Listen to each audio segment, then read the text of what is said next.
So the United States is sending more troops to the Gulf, but I don't think this is the kind of force you would expect for a full invasion of Iran. I think what Washington is building is a faster, more flexible military presence that gives it more options if diplomacy fails. Because nearly 4 weeks in, the US and Israel have already carried out a massive air campaign across Iran. According to the US Central Command, more than 9,000 targets have been struck. And these include the IRGC headquarters, ballistic missile facilities, and drone production centers. The US officials have also said that more than 140 Iranian vessels have been damaged or destroyed. On the other hand, Iran has responded with nearly daily missile and drone attacks targeting Israel, Gulf states, and the US bases in those Gulf states. It has also effectively closed the Strait of Hormuz to most commercial shippings. And that is important because around 20% of the world's traded oil moves through that narrow waterway. So the Gulf is not just a military center of this conflict, it is also the economic pressure point. And I think it is against this backdrop that the US is now building up its ground presence.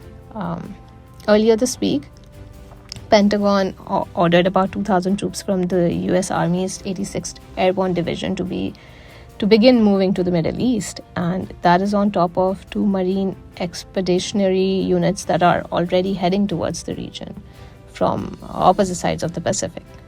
Now, the US Defense Secretary has said that the Central Command had requested these reinforcements to expand operational options.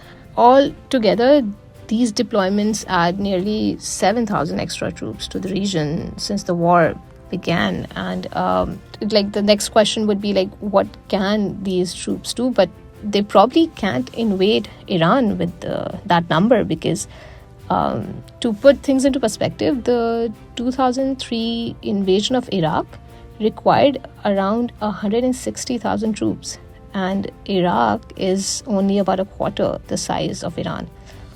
So what the US is sending to the region right now amounts to maybe 2 battalions of Marines and 2 battalions of paratroopers, roughly 3,600 combat troops, and not counting the support personnel.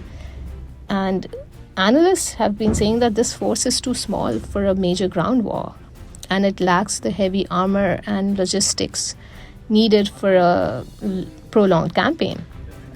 Instead, it's probably better suited for short, high-impact operations. In practical terms, that means that these units are designed for raids or seizure of key terrain and short-duration operations, because what is missing is the heavy armored formations and deeper logistics and even command structures that would be needed for a sustained campaign inside Iran.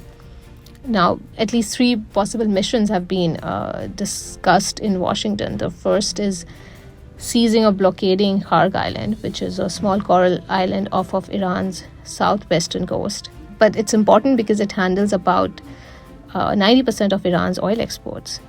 The second mission is probably more realistic, and it is limited action to reopen the Strait of Hormuz. And the third one, which the most consequential, is securing Iran's nuclear material, which is something that was raised by US Secretary of State Marco Rubio, who recently told Congress that somebody may have to physically go in and get it.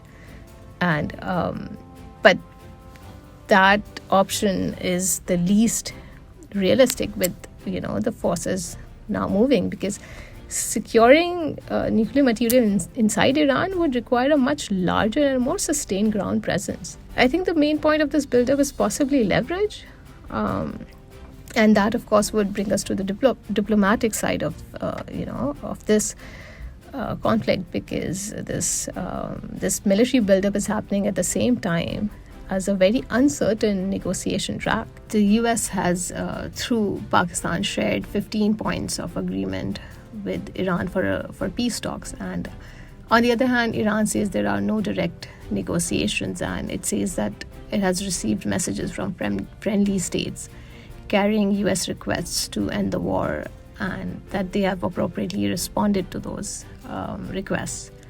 Trump also gave a 48-hour ultimatum to reopen the Strait of Hormuz or face strikes on power plants.